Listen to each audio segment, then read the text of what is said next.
Welcome to REWORK, a podcast by 37 Signals about the better way to work and run your business. I'm Kimberly Rhodes, joined by the co-founders of 37 Signals, Jason Fried and David Heinemeier, Hansson. This week, we're talking a little bit about analytics, what we look at, what we don't. We don't have a full-time analyst here at 37 Signals. A lot of small businesses don't, but we did have that role at one time. So I thought we'd talk a little bit about that transition and what numbers we look at now. So Jason, why don't we start with you? This role of just a full-time analyst. We've had it, we don't have it. Kind of talk me through that transition.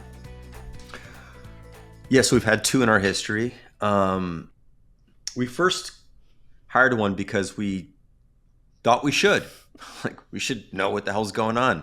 Actually, the initial idea was I think there was a story that Facebook figured out that if someone clicks this or uploads a photo or something, it led to something. We're we should figure out what that thing is for us.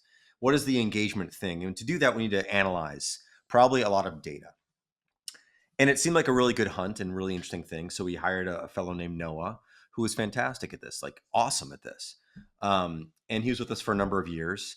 And then he left for a variety of other reasons. And we just didn't hire anyone immediately, I think. Then we eventually hired someone else named Jane, and she was with us for a while as well. And then she left. And we kind of realized at that point, we didn't really need someone again.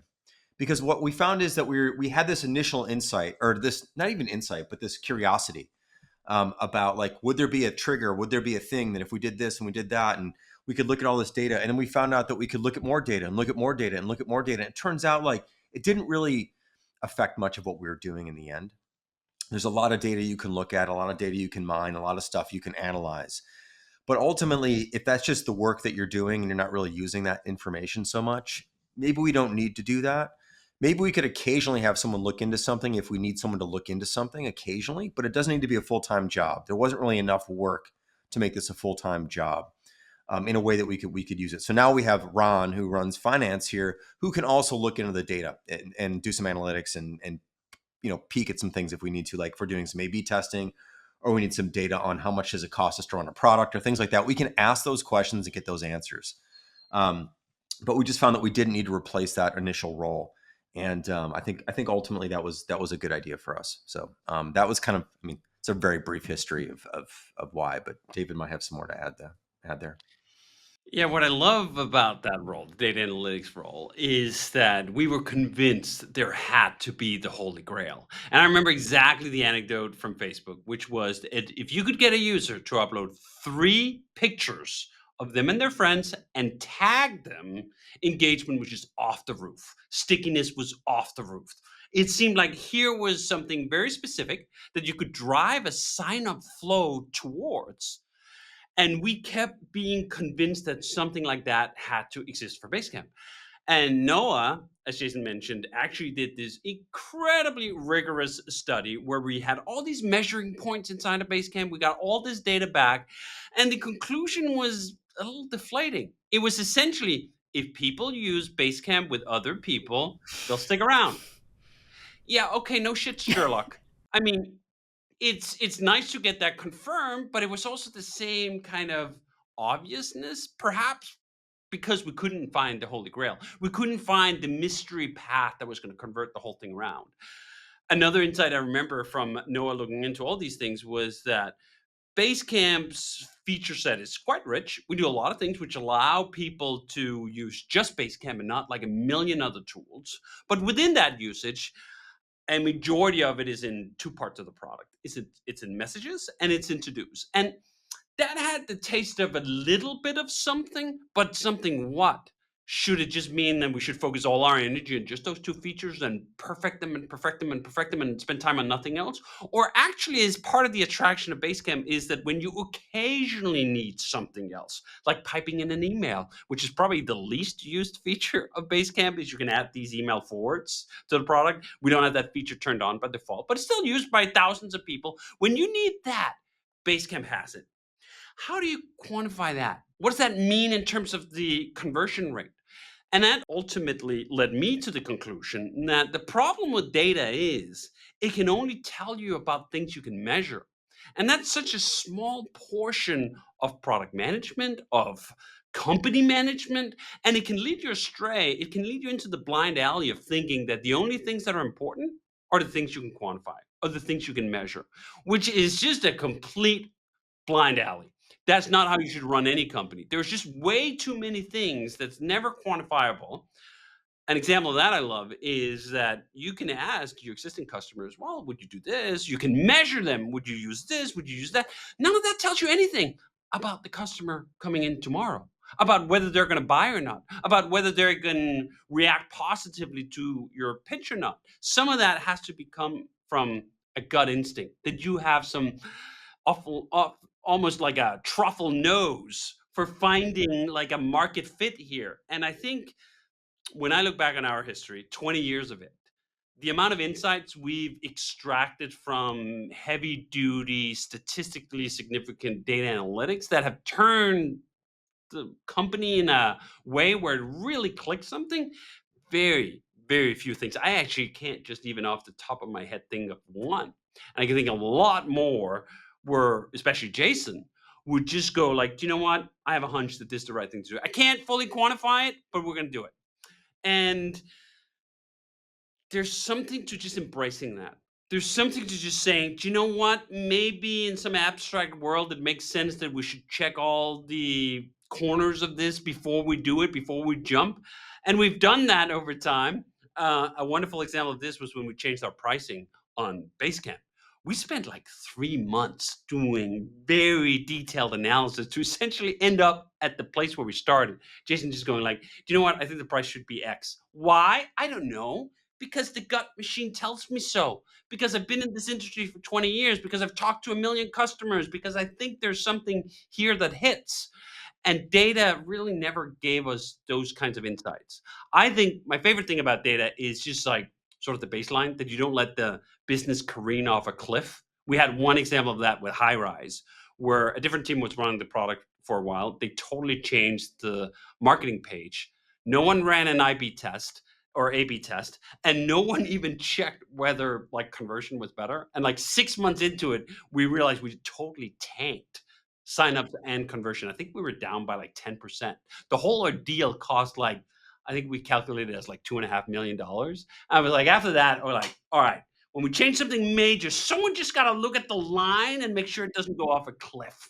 That's about the level of rigor we need. And we do some A/B testing now too. So someone might go, well, I heard you guys did an A/B thing and David tweeted about the 12%. Like, we'll do some stuff like that occasionally. But that's not a full-time job. And by the way, there's no analysis there. There's like software that we use where we plug stuff in and we serve. I mean, the software does the analysis. There's we serve 3 versions or 2 versions and it tells us basically. We don't need to like hire someone to read that chart. We can read the chart. So we'll do that out of curiosity and also like to get an insight that we didn't know or to try a few things and see what works best. And we'll just run with that. But we're not constantly measuring this stuff. We'll occasionally measure something that we think maybe might lead us in a better direction. Okay, so we've mentioned that we're working on some products, Fizzy. We've talked about that recently. Tell me about any kind of numbers you're looking at as things are being built. Like, are you projecting how something is going to go? Are you looking at the, potential success of a product, or you're not even thinking about numbers until after something goes live? Yeah, we don't really think about it. We're just like trying to do the best we can and build the best product we can. And then we'll see what happens. That's just how it always is. And also, if the product doesn't work, let's just say, or it works, or there's a mediocre success or whatever, it's still worth doing. We're not doing these all the time. It's not worth doing a bunch of things that never work. But sometimes it's worth doing it because you learn something new. You bring those things into other things you're doing. They kick off new ideas in your head. Like making something new is permission to think something new. It's kind of hard to think something new sometimes about something that already exists. So these are exercises as well in expanding our mind and our possibilities, our interface design, our technology, infrastructure, all these things, which hopefully they will work in this new product or whatever. You really hope they will. And I certainly hope they will, but you don't know until you do it. But even if they don't, they're worth doing occasionally, definitely. Also, just as a cure for boredom, frankly. I think this isn't something people talk enough about. Business is boring. It's pretty boring, actually, a lot of the times. Especially if you're working on something that's working well, it can be actually quite boring because you are afraid to change it. You just don't want to lose anything. So it's nice to make new things occasionally. But yeah, we go into things hoping they're going to work. We believe they're going to work. To what degree, we don't know. It's always best, I think, in a sense, to go in with no expectations that are quantifiable. That way, like, it's hard to be disappointed, actually. There's only upside in a sense. I mean, granted, you could look back and go, wow, we spent 6 months and this thing did not work at all. I could find the downside in that. But I kind of prefer to find the upside in that. And then if it doesn't work, we maybe make some changes. Maybe it works then, maybe it doesn't. Eventually, you just kind of move on to something else. And that's fine too.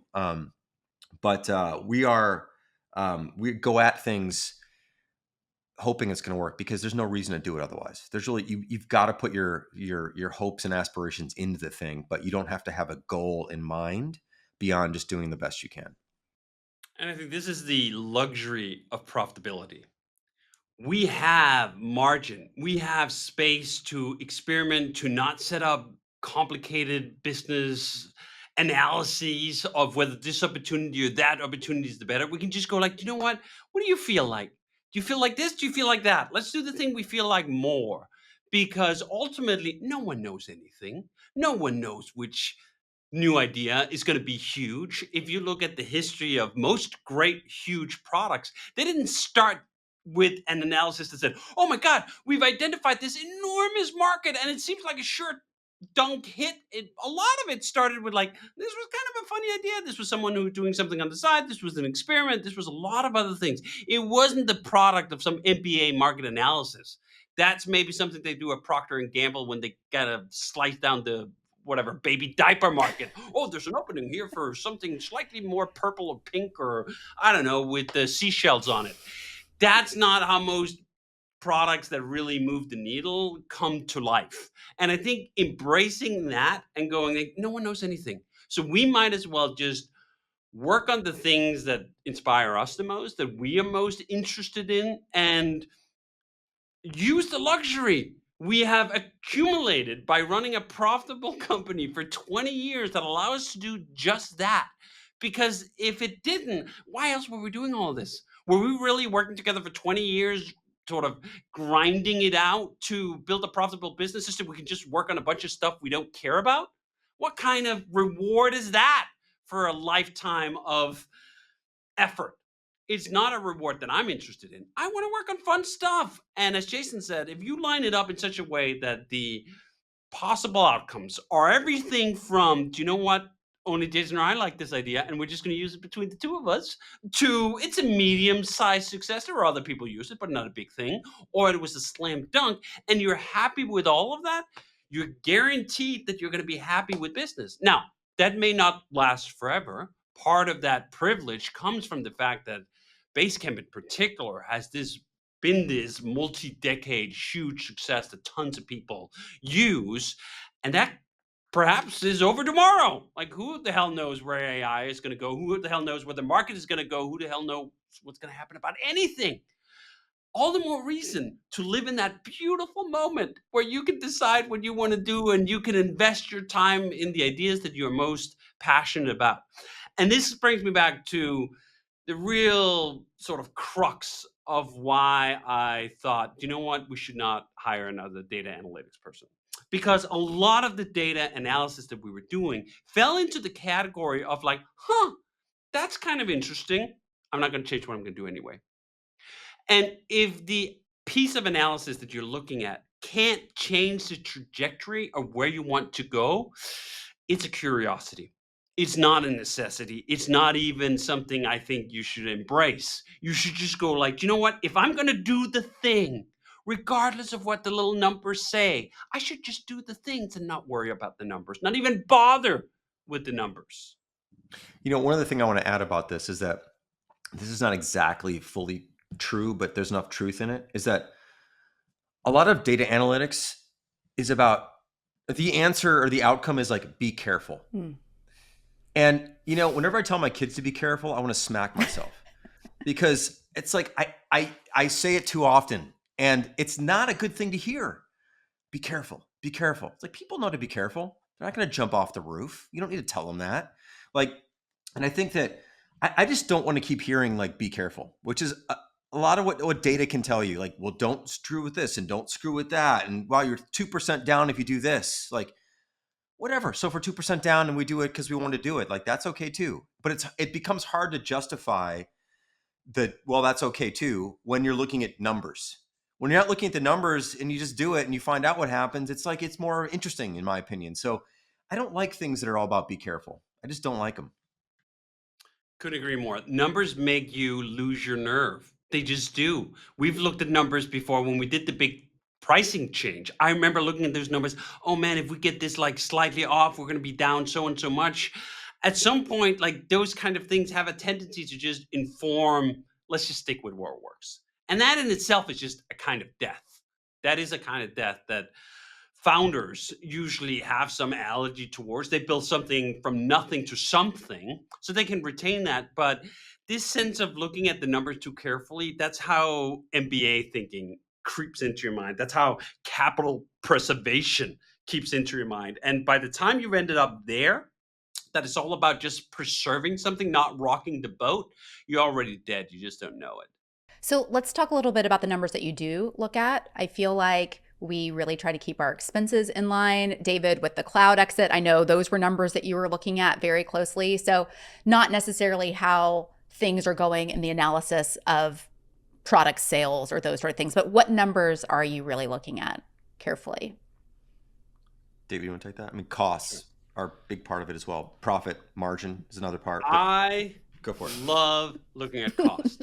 And you know why? It's not even just about the money, although it's also about the money. Keeping more of it to yourself, very nice. I highly recommend it. But to me, cost has this intrinsic aesthetic quality. Any cost to me that is sort of accidental or squanderous feels like waste, feels like imperfections in the smoothness of the grain. I want to run my hand over the surface of the company and go like, someone really paid attention to whittle this down to just right. Like if I hold the bar up, oh, I can see it. It's not bent, it's not crooked. And I just find the same attraction as I do from removing needless words in prose, from removing needless lines of code or concepts out of programs. It's just so satisfying to take things away that aren't contributing and making the whole thing simpler. And I find that when we whittle down our expenses, we often end up simplifying the whole thing. You can go too far, and obviously you shouldn't do that. You can cut your expenses all the way down so you don't have any, and then you won't have any employees and you won't have any servers and you'll be out of business in 5 seconds. So it's not about cutting everything down below the grain. It's got to be at just that right surface level. But I really like looking at those numbers. And it's almost pathological to me, where I sometimes have to stop myself. I do it with my own expenses too. I just went through last night actually looking at my subscriptions I had on the old Apple device, because that's what the kids still use. And it's just like the satisfaction I got from canceling something I know we don't quite use enough, or there's something else we can do. And I'm like, why the fuck am I caring about $10? Why am I getting such a joy out of going like, ooh, here's $10 that no longer have to weigh me down? There's like almost a Marie Kondo level of just the release, the lightness in spring that comes from taking a expense report that has 25 items onto it and reducing it to 17, and then the next time down to 14. Because I think it's also connected to what we just talked about, to the margin. The more margin we create by decreasing our costs, the more freedom, flexibility, and carefree nature can we enjoy when we're pursuing new ideas we can't quantify or can't even rationalize. I can just go like, you know what? I just want to waste time this week learning about this one thing. Kamal, the tool we use to get out of the cloud, came off one of those wanderings where I just went like, oh, I don't know. I've been using Docker, this virtualization system, the last 10 years. I don't really understand it. I've never actually really looked into it. I'm just going to do that, right?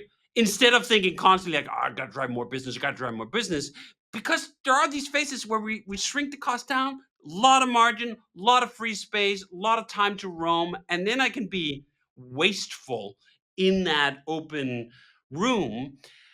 And that feels good to have that alternation between whittling the business down to a beautifully aesthetic, tight, sometimes overly tight. I think Jason has taught me over the years that like you can be too lean. We've talked about this in past episodes where I get such an energy out of like reducing the expenses down. Oh, we don't need all these people. We don't need, and at some point you're like 1% body mass and you're like, that's not healthy. A little bit of fat around the sides is actually makes for longevity, right? There's not a lot of 95-year-old marathon runners. So just having some cushion is good, but do you know what? Yeah. I think saving money is like saving words. It's an editing process, and there's a point where you can blow the sentence up too by taking out too much. And there's a point where like sometimes a nice flowery sentence with a lot of flourishes is wonderful too. So that's like a little bit of fat in your spending too. Sometimes you're going to spend more on something just because it feels right. Like I do think of it as an editing thing. And there is a place and a point where a paragraph and a word and a sentence just feels right. I think that's where we try to get our costs. And it feels like if we're spending too much on things that we don't need, it's like there's too many sentences in this paragraph. We don't want to whittle it down so much so it's so lean that it's like you lose all the emotion in the writing. Just as the same thing, you don't want to be so lean that your costs are just like so dialed in that you can't make any mistakes and that there's no body fat in the organization. So I think that's another way to think about it. It's like, and David I know loves editing. I love to edit as well. It's a fun process to look back, to take some things out or change some things around. And look, this is a better collection of something now. And I think better collection of costs is a nice way to look at it. I think one example that really comes to mind with cutting too much is we do these bi-yearly meetups at 37 Signals where we all get together in some city and enjoy our company or each other's company for a week and eat good food and so on. And I approached that subject like it does every subject, like, how much are you spending? What is this going to do? And then we had this one experience where we tried to save a little too much. Like my message of like not being wasteful had sunk in a little too deep. And we probably saved like whatever, 10%, 15%. But then the whole thing wasn't worth doing. And you really have to be careful with that. You can whittle your costs away to such a degree that like, I'm just spending the absolute minimum on that. Yeah, but at that point, it's not even worth it. You shouldn't even be doing it. I'd rather spend $0 on a shitty meetup than like have saved 20 grand out of a budget of, I don't know, 300,000-400,000. So that was a nice reminder that, you know what? Think about cost, but then also think about like, is it worth doing at all if we scrape the bread so thin that there's no butter left? Like, we gotta have a little something. Yeah, since we're throwing more metaphors out, it's like you maybe don't want an A+ in cost cutting. Maybe you want like an A- or a B+. Like you want to be smart about it, you want to be good, but don't be the best in class because you're just gonna like take all the juice out of it. Yeah. All right, let's stop there. With the analogies, we're going to wrap it up. REWORK is a production of 37 Signals. You can find show notes and transcripts on our website at 37signals.com/podcast. Full video episodes are on YouTube. And if you have a question for Jason or David, leave us a video you can upload or record at 37signals.com/podcast question.